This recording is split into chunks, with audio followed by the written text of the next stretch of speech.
Assalamualaikum warahmatullahi wabarakatuh. Kami dari kelompok 6 ingin mempresentasikan hasil kelompok kami. Dengan mapel ekonomi kreatif, tema meningkatkan perekonomian Indonesia pada industri kreatif digital di masa pandemi. Anggota kelompok Galeri 1 Pamungkas dengan NIM 21014719. 2. Ihsan Alamsyah Perdana Putra dengan NIM 21014695. Dosen pengampu Arvin Claudi Frobenius MCom.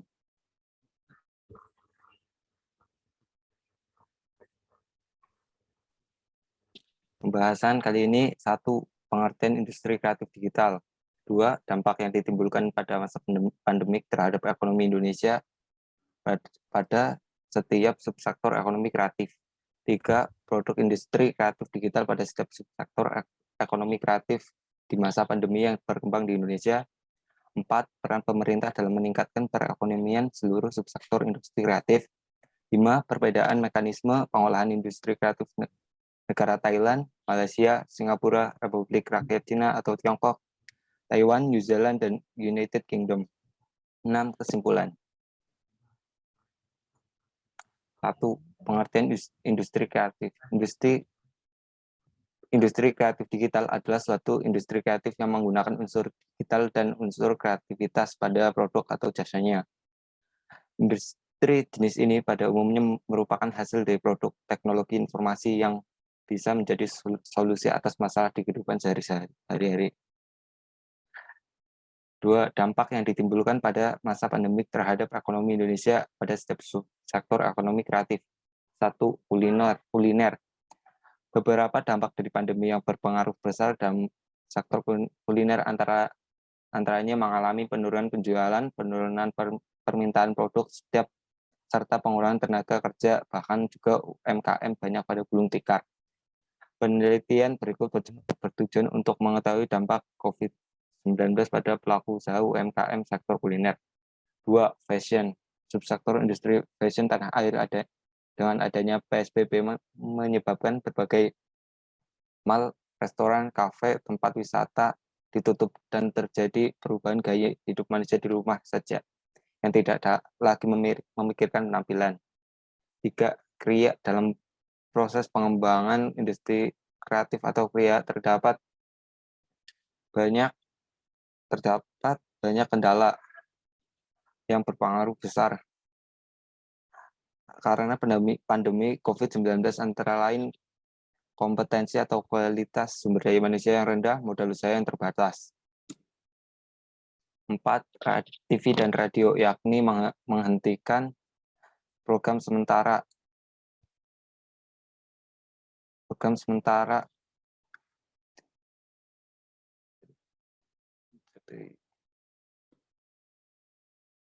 rerun siaran langsung tanpa penonton, siaran dari rumah, penerapan protokol kesehatan dari studio dan lapangan, serta bekerja dengan kru yang minimalis.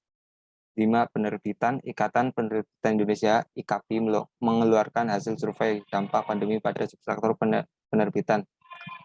Selama masa PSBB, toko buku terpaksa harus tutup dan masyarakat belum leluasa untuk berbelanja di toko fisik. Hanya 4,1% penerbit yang berada di kondisi penjualan relatif normal dan transaksi biasanya. 6. Arsitektur. Subsektor pada arsitektur menjadi tantangan tersendiri untuk para arsitek. Arsitek harus mengubah haluan dalam memulai sebuah proses desain, yaitu dengan menjadikan kebersihan, kesehatan, dan kesterilan sebagai dasar merancang bangunan pada masa penyebaran COVID-19. 7. Aplikasi dan game developer. Dampak pandemi di Indonesia bagi para studio developer game yang kini harus beralih ke work from home atau WFH dan kadang pengerjaan proyek game mereka menjadi semakin lama. 6. Periklanan. Industri periklanan di Indonesia terkena dampak pandemi virus corona. Proses produksi iklan di masa ini terpaksa harus berubah drastis. Misalnya, sebagian produksi iklan dilakukan secara online. 9. Musik. pemanfaatan platform digital menjadi satu-satunya medium untuk tetap berkreasi sebagai wadah untuk memproduksi lagu baru maupun medium pertunjukan melalui layanan live streaming. Fotografi, penurunan penghasilan, dan susahnya mencari job event, konser, atau tempat fotografi dikarenakan adanya PSBB di Indonesia. 11. Film, animasi, dan video. Pekerjaan dikerjakan secara jarak jauh atau remote yang kini harus beralih ke work from home dan kadang pengerjaan proyek menjadi semakin lama. 12. Seni pertunjukan. Untuk pemain seni, pandemi yang membawa larangan pada kumpulan orang awalnya sangat mengerikan dan mereka menderita ketakutan dan kebingungan. Tidak ada pertunjukan sama sekali, semua kegiatan yang direncanakan tiba-tiba dibatalkan. 13. Desain produk. Terjadi penurunan omset dan pelaku-pelaku usaha di bidang ini diharuskan mempunyai kreativitas yang tinggi supaya produk-produk yang dijual mampu bertahan di masa pandemi. Untuk produk terjadi pengaman kemasan yang ekstra agar tidak terjadi penularan COVID-19. 14. Seni rupa. Para seniman yang jadwal kegiatan dibatalkan karena wabah ini, para perupa terpaksa sulit berkarya karena sisa uang yang ada lebih fokus dibelanjakan untuk membeli kebutuhan. 15. Desain interior. Dampak pandemi COVID-19 terhadap subsektor desain interior sangat berpengaruh. Sebagai contoh, peran desain interior memiliki signifikansi dalam mengubah penataan ruang belajar mengajar sebagai hikmah dari fenomena COVID-19 dengan memperkenalkan konsep baru dan penataan ruang belajar mengajar sekaligus sebagai bagian dari adaptasi new normal yang mengedepankan faktor kebersihan lingkungan dan jarak sosial sebagai hal utama saat kita berada di dalam ruangan. 16. Desain komunikasi visual. Subsektor DKV berdampak sangat signifikan pada pandemi COVID-19 karena menurunnya kegiatan ekonomi dan usaha secara otomatis, menurunkan kegiatan usaha komunikasi dan pemasaran yang selama ini menjadi basis utama sumber usaha subsektor DKV. 3. Produk industri kreatif digital pada setiap subsektor ekonomi kreatif di masa pandemi yang berkembang di Indonesia. 1. Kuliner, bentuk penjualan menggunakan media sosial seperti pengiklanan, pemutihan maupun lewat toko online seperti Shopee Food, GoFood, dan lainnya. Fashion, tak lepas dari produktivitas para desainer yang inovatif merancang baju-baju model baru dan munculnya generasi muda kreatif dengan kemajuan dunia teknologi yang antusias dalam industri fashion ini. 3. Kriya, meliputi segala kerajinan yang berbahan kayu, logam, kulit, kaca, keramik, dan tekstil, dan sekarang pemasarannya menggunakan metode e-commerce karena mudah diakses. 4. TV dan radio. Pertumbuhan media berbasis internet justru menjadi sarana penunjang untuk mengoptimalkan industri televisi dan radio saat ini. Memasukkan program televisi dalam platform digital menjadi cara adaptasi terbaru dari industri televisi di Indonesia. 6. Penerbitan. Banyak penerbit besar dan kecil yang masih bermunculan meramaikan industri ini dengan kemajuan perkembangan teknologi yang kemungkinan buku diterbitkan dalam bentuk digital. 6. Arsitektur. Arsitek dalam memasarkan atau berkontribusi dengan para pelanggannya dengan media sosial karena lebih mudah dan praktis. 7. Aplikasi dan game developer. Subsektor film, animasi, dan video memiliki potensi yang bisa dikembangkan menjadi lebih baik walaupun masih harus menghadapi berbagai tantangan sharing dan perkembangan teknologi. 8. Periklanan. Industri kreatif periklanan ini berkaitan dengan jasa periklanan atau biasa juga komunikasi satu arah dengan medium tertentu. Industri kreatif periklanan meliputi pembuatan ide, kreasi, distribusi, hingga iklan yang dihasilkan. 9. Musik. Penggunaan platform YouTube sebagai tempat perilisan dan membuat konser musik secara live pada platform YouTube. 10. Fotografi. Penjualan hasil foto menggunakan web microstock untuk mendapatkan uang. 11. Film, animasi, dan video. Untuk pengiklanan sekarang menggunakan media digital seperti YouTube, Facebook, Instagram, dan lain-lain. seni pertunjukan, penggunaan platform internet atau YouTube sebagai pertunjukan secara online. 13. Desain produk dalam hal pengiklanan dan penjualan menggunakan sosial media serta pada website seperti Free Epic, kontributor. 14. Seni rupa dalam hal pengiklanan dan penjualan menggunakan sosial media seperti FB dan Instagram. Desain interior, para pelaku subsektor ini memasarkan produknya secara online pada sosial media maupun website yang ada saat ini. 16. Desain komunikasi visual. Para desainer mencari dan menjual hasil karyanya menggunakan media sosial dan dapat menjualbelikan karyanya pada platform seperti Shutterstock, Dreamstream, Adobe Stock, dan lainnya.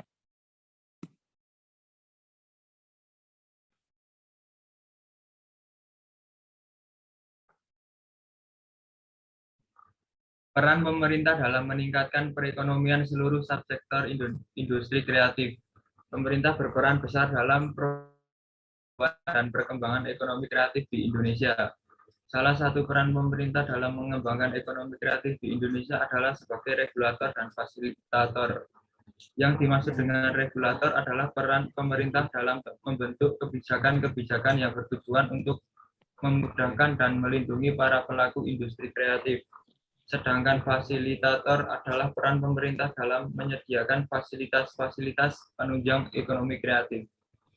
Sebagai contoh, salah satu kebijakan yang telah dikeluarkan pemerintah adalah mengesahkan RUU Hak Cipta, Undang-Undang Hak Cipta. Hal ini diharapkan agar UU Hak Cipta dapat berkontribusi mengoptimalkan perkembangan industri kreatif yang bermanfaat bagi pertumbuhan perekonomian bangsa. Selain itu, UU Hak Cipta juga berfungsi untuk melindungi produk-produk kreatif yang telah ada dengan jangka waktu yang lebih panjang. Hal ini dibuktikan dengan adanya perlindungan terhadap 16 subsektor industri kreatif di Indonesia. Perlindungan yang diberikan oleh pemerintah akan meminimalisir terjadinya pembajakan produk. Dengan demikian, maka masyarakat merasa lebih aman dan merasa lebih dihargai dalam menciptakan produk-produk kreatif. Hal ini tentunya akan membawa dampak dalam hal memunculkan inovasi-inovasi baru dalam dunia industri kreatif karena para pelaku industri kreatif merasa karyanya dihargai dan diakui oleh masyarakat luas. Pengakuan dan perlindungan yang dilakukan oleh pemerintah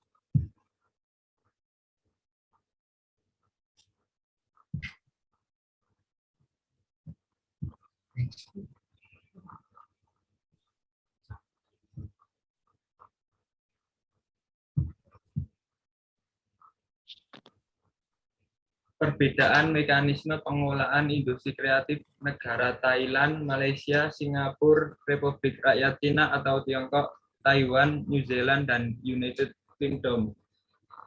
Thailand. Di Thailand, industri kreatif dikelola lewat sebuah badan khusus yaitu Thailand Creative and Decision Center yang merupakan lembaga yang dibentuk pemerintah Thailand terkait dengan industri kreatif dengan fokus pada desain. Thailand menjadi contoh yang menarik sebagai benchmark bukan hanya karena lokasinya yang sama-sama berada di ASEAN, tetapi karena dari beberapa aspek daya saing perbedaan peringkat Indonesia dengan Thailand tidak terlalu jauh, namun cukup memberikan inspirasi untuk mengejar ketertinggalan. 2. Malaysia. Di negara Malaysia, mekanisme pengelolaannya dilakukan melalui kolaborasi antara beberapa lembaga pemerintahan sesuai dengan subsektor industri kreatif yang akan dikembangkan.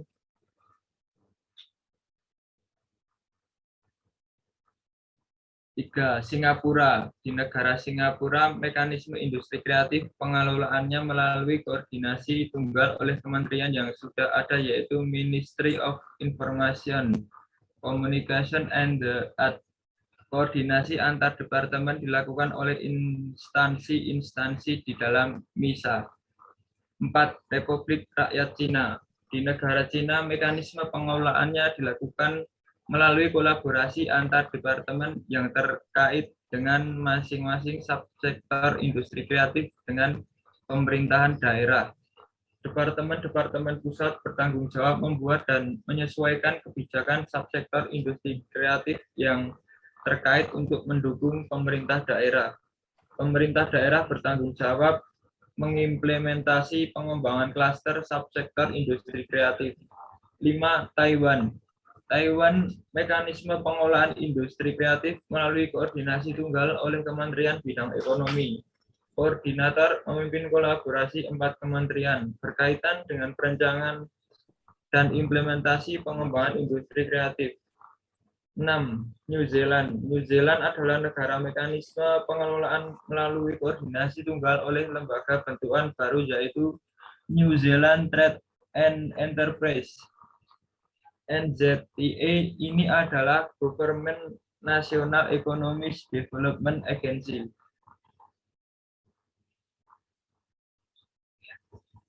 7. United Kingdom. Negara United Kingdom, mekanisme pengelolaan industri kreatif dilakukan dengan koordinasi tunggal oleh Departemen Kultur, Media and Sport. DCMS mengkoordinasikan pemerintah dalam mengembangkan industri, arsitektur, the arts and antiques market, craft, designer, fashion, film, video, musik, performing arts, television, and radio.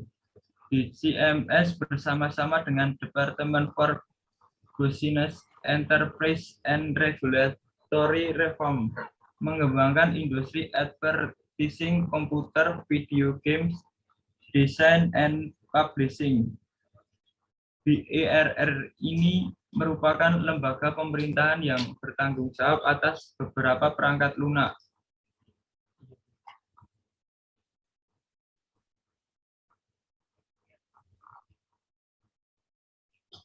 Kesimpulan dan saran. Sebagai kesimpulan, industri kreatif digital adalah suatu industri kreatif yang menggunakan unsur digital dan unsur kreativitas pada produk atau jasanya. Pada masa pandemi COVID-19 ini sangat berdampak besar bagi pelaku di setiap subsektor industri kreatif, seperti penurunan jam kerja pelanggan dan susahnya mencari tempat pemasaran. Oleh karena itu, dibutuhkan produk kreatif digital agar setiap subsektor yang ada dapat berjalan dan berkembang sebagai contoh penggunaan media sosial, website, dan platform online, dan pemerintah juga berperan penting meningkatkan perekonomian pada subsektor seperti dengan disahkannya RUU Hak Cipta dalam mengoptimalkan perkembangan industri kreatif dikarenakan dapat meminimalkan tidak pembajakan produk. Dalam mekanisme pengolahan industri kreatif tiap negara terdapat perbedaan-perbedaan seperti ada yang menggunakan koordinasi tunggal oleh kementerian maupun kolaborasi antar lembaga pemerintah. Saran kelompok kami untuk meningkatkan perekonomian Indonesia pada industri kreatif digital pada masa pandemi yaitu mengembangkan atau mengajarkan bimbingan belajar terkait dengan pemasaran produk dengan media internet bagi para pelaku ekonomi kreatif. Karena dengan e-commerce semua bisa mengakses dan cukup praktis penggunaannya, sehingga menjadi salah satu kekuatan baru bagi para pelaku ekonomi kreatif agar selama pandemi bisa melakukan pemasaran produk atau jasa agar tetap berjalan, dan jika setelah pandemi berakhir, kemampuan untuk menguasai pasar online akan menjadi nilai tambah bagi pelaku ekonomi kreatif di Indonesia. Sekian dari kelompok kami. Wassalamualaikum warahmatullahi wabarakatuh.